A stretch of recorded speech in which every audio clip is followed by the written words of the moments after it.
अस्सलामुअलैकुम। 10th class मैंने आपको स्टार्ट करवाया था चैप्टर नंबर 7 वर्क और एनर्जी के बारे में आप पढ़ चुके थे। आज मैं आपको करवाऊंगी एनर्जी के मुख्तलिफ एग्ज़ाम। उसमें से सिर्फ 2 एग्ज़ाम हम लोग आज पढ़ेंगे। पहली है काइनेटिक एनर्जी, दूसरी है पोटेंशियल एनर्जी। ठीक है। अब वर्क के बारे में आप लोगों ने पहले भी जैसा कि पढ़ा है, जब भी कोई जिस्म हरकत कर रहा होता है तो हम कहते हैं उसमें एनर्जी मौजूद है। ठीक है। When an object is moving, we can say it has energy। अब एनर्जी कैसे आती है? कोई भी फोर्स जब उस पर अमल करती है तो वो क्या होती है, बॉडी थोड़ी सी डिस्प्लेस होती है। जब बॉडी पे फोर्स लगी और वो बॉडी डिस्प्लेस हुई तो हम क्या कहते हैं, उस बॉडी ने वर्क किया। ठीक है। लेकिन अगर किसी जिस्म में एनर्जी जो है वो मोशन की वजह से, हरकत की वजह से पैदा हो रही है तो हम कहते हैं उसमें काइनेटिक एनर्जी मौजूद है। ठीक है। The energy due to the motion is called kinetic energy. वो एनर्जी जो कि मोशन की वजह से या हरकत की वजह से मौजूद हो उसे हम क्या कह देते हैं, काइनेटिक एनर्जी। ठीक है। अब इसकी एक्सप्लेनेशन है कि जिसम में काइनेटिक एनर्जी किस तरह से प्रोड्यूस होती है। एक्सप्लेनेशन क्या है, आप लोगों ने अक्सर जो है वो क्रिकेट मैच देखे हुए होंगे। ठीक है। क्या होता है, बैट को जब भी बॉल हिट करती है तो क्या होता है, जो भी बैट्समैन होता है वो उसको फॉरवर्ड मूव करता है, मतलब बैट को आगे की तरफ मूव करता है। तो उससे क्या होता है, इंसान की जो एनर्जी है या वो एनर्जी जिस एनर्जी से उस बॉल करवाई गई वो उसमें स्टोर हो जाती है। ठीक है। क्या हो जाती है, हरकत की वजह से वो एनर्जी आई तो उसमें कौन सी एनर्जी पैदा हो गई थी, काइनेटिक एनर्जी, जिसकी वजह से वो क्या करती है, आगे की तरफ मूव करती है। लेकिन हम देखते हैं कि कुछ फासला तय करने के बाद बॉल रुक जाती है। ऐसा क्यों होता है, बॉल के रुकने की वजह क्या है? ठीक है। तो उसकी असल वजह क्या है, ग्राउंड फ्रिक्शन। दरअसल ग्राउंड पर हरकत करती हुई बॉल के मुखालिफ में एक फोर्स अमल करती है जिसे हम क्या कह देते हैं, ग्राउंड फ्रिक्शन। ठीक है। अब जो फोर्स बॉल के ख़िलाफ़ मूव कर रही होती है वो क्या करती है, बॉल को रुकने पर मजबूर कर देती है। ठीक है। If the ball continue its motion, अगर बॉल जो है वो अपनी हरकत को जारी रखना चाहती है तो उसे उस फ्रिक्शन के ख़िलाफ़ एक फ़ोर्स लगाना पड़ती है। ठीक है। फ्रिक्शन की फोर्स बॉल के रुकने का सबब है। ठीक है। फ्रिक्शन क्या करती है, बॉल को रुकने पे मजबूर करती है। बॉल को अपनी हरकत जारी रखने के लिए फ्रिक्शन के खिलाफ इतनी ही फोर्स लगाना पड़ती है। इस तरह बॉल फ्रिक्शन के खिलाफ वर्क करती है। ठीक है। अब क्या है, सो ball work against the friction. ठीक है। बॉल अपनी मोशन को कंटिन्यू करने के लिए फ्रिक्शन के खिलाफ एक फोर्स लगाती है और वो फोर्स किसके इक्वल आ जाती है, वर्क के इक्वल आ जाती है। ठीक है। अब वर्क जैसा कि आपने पहले पढ़ा था क्या है, फोर्स इनटू द डिस्प्लेसमेंट। ठीक है। फोर्स और फोर्स की स्ट्रेंथ में तय करदा फासले के बराबर होती है। बॉल की तमाम काइनेटिक एनर्जी वर्क में खर्च हो जाती है। ठीक है।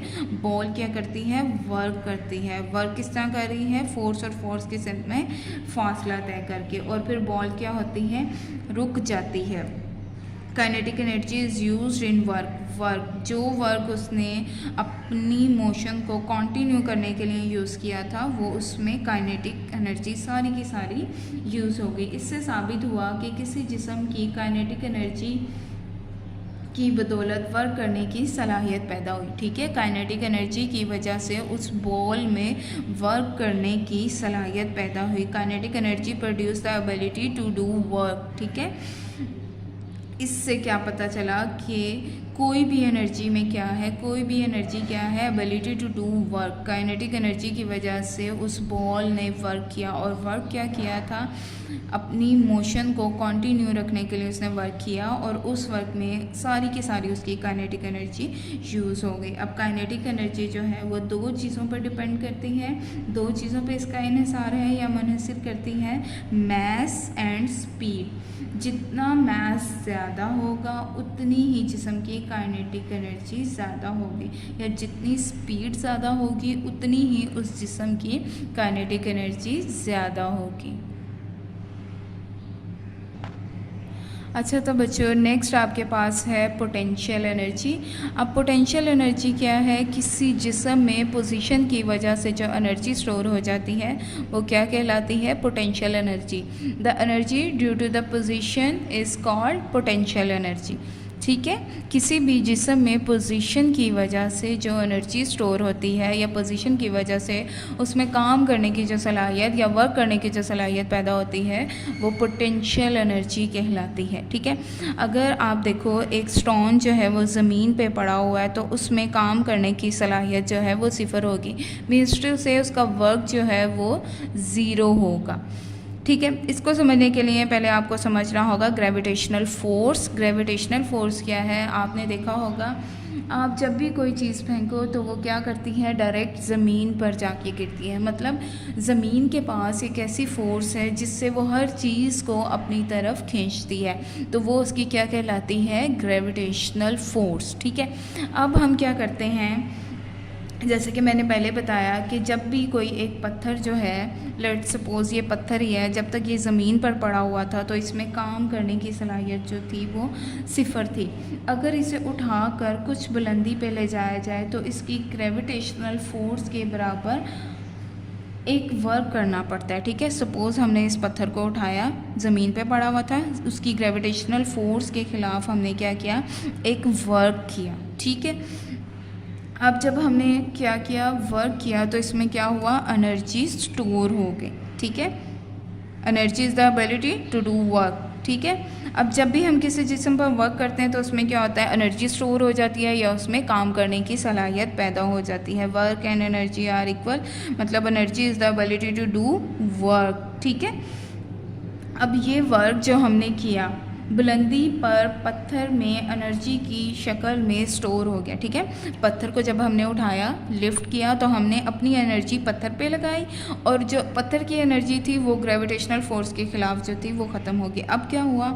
पत्थर में एनर्जी जो थी वो स्टोर होगी। When we free the balls, अगर हम बॉल को बुलंदी पर ले जाकर छोड़ेंगे तो क्या होगा? बॉल नीचे की तरफ आकर गिर जाएगा, बॉल खुद ब खुद नीचे आएगा। ठीक है, तो जो एनर्जी उसमें स्टोर हुई थी वो उसने वापस नीचे आने में लगा दी। Fall on the ground, ball आहिस्ता आहिस्ता क्या होगा? ज़मीन पर आकर गिर जाएगा। ठीक है, तो ये एनर्जी उसके पास कहाँ से आई थी?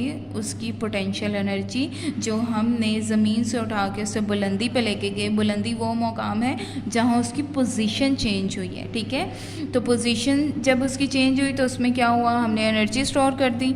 एनर्जी स्टोर जब उसकी हो गई थी तो बुलंदी पे ले जाके हमने उसे छोड़ दिया। तो जब छोड़ा उसने उसी अपनी एनर्जी को यूज़ करते हुए नीचे आया, और कौन सी एनर्जी थी उसके पास? पोटेंशियल एनर्जी थी, जिसकी मदद से उसने ये वर्क किया। आपने kinetic energy and potential energy दोनों याद करने हैं, और ये आपके लॉन्ग क्वेश्चन का आंसर भी है। और आपका क्वेश्चन नंबर जो है वो है क्वेश्चन नंबर 5। ठीक है, क्वेश्चन नंबर 5 का ये आपका आंसर भी है। इसको आपने लर्न भी करना है, और ये मोस्ट इम्पॉर्टेंट क्वेश्चन है, बहुत ज़्यादा आता होता है पेपर में। ठीक है, स्टे ब्लेस, अल्लाह हाफिज़।